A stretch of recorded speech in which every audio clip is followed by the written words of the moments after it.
Dhe me këtë tabel, nëse regjia, faleminderit regjisë, ta mbaj këtë tabel, në ndërkohë që ne flasim, faleminderit, çfarë është e rëndësishme në këtë mes? Ti the një gjë, 41%, pra gati gjysma, marrin një shtesë shumë të vogël.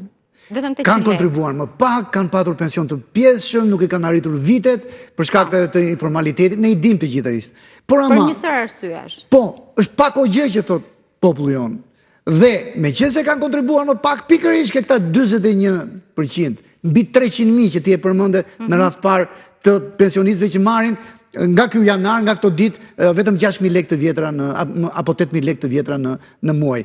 Për këta mendo në dhjetor, në rast se do të krijohet mundësia, pra do nxjerrësh para mjaftueshëm 30-40 milion euro shtesë, për këta mendo për bonusin e fundvitit. Për askënd tjetër. Po, edhe për ata 40.000 që sa po folëm, që janë të përjashtuar, që ndjen veten sigur shteti i ka injoruar.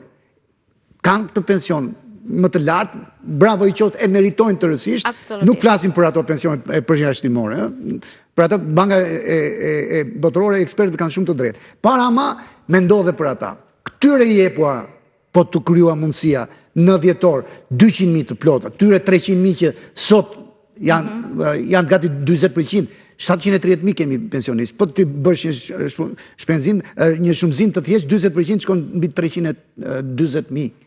Vetëm me shifrat që ne... Po, ajo tabelë është shumë e rëndësishme për të kuptuar moralin e gjës. Pra, shumica merr më pak? Për këta që do ndihen, sepse nuk ka, kur edhe jep, edhe të ndihet i pa favorizuar. Do më thënë, është thjesht një mangësi komunikimi, bëja u të qartë që në fillim, këtyre pensionistëve që po e presin këtë, si mesian, si gjën që është premtuar tek e fundit, që shiko, juve ju kam për para syve, ju kam gjanë, realisht, jo vetëm të kaq para që për momentin këshu del llogaria dhe këshu janë parat, por ama në dhjetor do jeni të parat që me bonusin do të merrni diçka për të ngrohur realisht se meritojnë ngrohen. Zoti Çoçoli, do ndalemi pak edhe tek skema e re e pensioneve.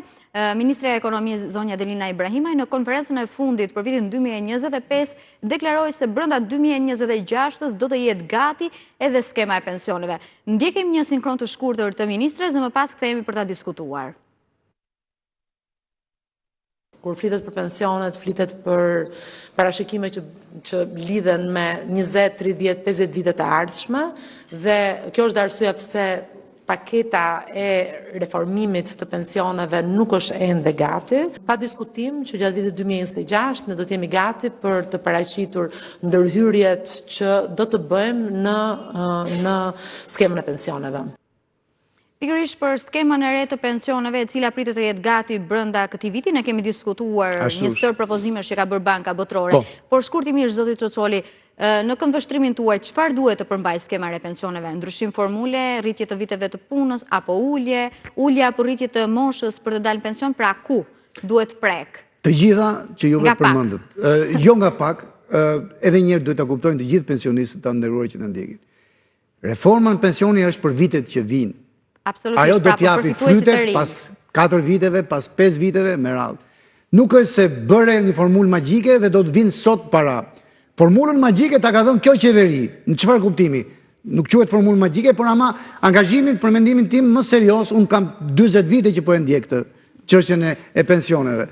Dhe angazhimi më serioz është pikërisht ky, 5 vite, në 5 vitet e ardhshme 1.7 miliard euro. Dhe është gjyna, sinqerisht gjyna që ketë pak kënaqur, sepse nuk e ke shpjeguar që në fillim të thash kryer arsyen se duhet jesh transparent deri në fund me ata njerëz që po ndihmon sot. Ishte pas 5 viteve nëse nuk e kanë mbaruar reformën, ata do mbesin prapë me pensionin që kanë. Edhe një herë është shumë vështirë, por ama do i hysh një herë detit më këmbë Elis.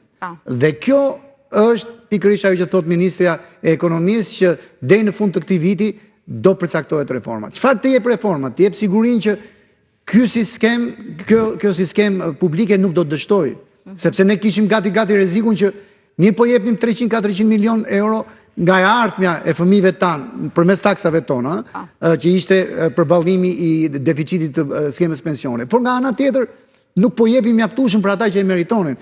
Tani që po fillon tek ata që e meritonin, tek 730.000 pensionistët tanë, të shpërndajnë gjëra që s'janë shpërndarën përpara në këtë sasi, tani kemi të pakënaqur dhe kjo është paradoksale dhe prandaj e ftoj qeverinë tënde dhe timen bashkë, mbajt nga taksat tona, shpjegoje pa asnjë lloj ndrojtje. Sa më qartë ta shpjegosh, sa më me sinqeritet ta shpjegosh, aq më pak të pakënaqur do të kesh. Zoti Çoçoli, faleminderit shumë për këtë shpjegim dhe që ishit me ne. Për të gjithë qytetarët, këto bonuse mujore të cilët ju keni nisur t'i merrni prej datës 1 janar, do të jenë në fuqi deri më 31 dhjetor të këtij viti, sepse në vitin tjetër ajo do të dyfishohet. Dhe për të gjithë qytetarët të cilët lidhin një pension këtë vit, pra që nga janari i këtij viti, do të jenë gjithashtu përfitues të këtyre bonuseve, duke respektuar ato tavane që ne i diskutuam. Pra, në rast se ju keni ato limite tavane që ka vendosur qeveria, ju automatikisht do të bëheni përfitues të këtyre bonuseve deri në dhjetor të këtij viti. Ndërsa një informacion i fundit, të gjitha gratë të cilat këtë vit mushin moshën për të dalë në pension, ata nuk do të dalin në pension 61 vjeç e 10 muaj, por do të dalin në pension 62 vjeç. Ndërsa për burrat, mosha daljes në pension nuk ndryshon në 65 vjeç deri në vitin 2031, kur do të nisë edhe rritja me 1 muaj për çdo vit. Ndërsa sa i takon viteve të punës, gjithashtu edhe vitet e punës rriten në këtë vit të ri dhe shkojnë në 39 vite pune të domosdoshme për të përfituar një pension të plot.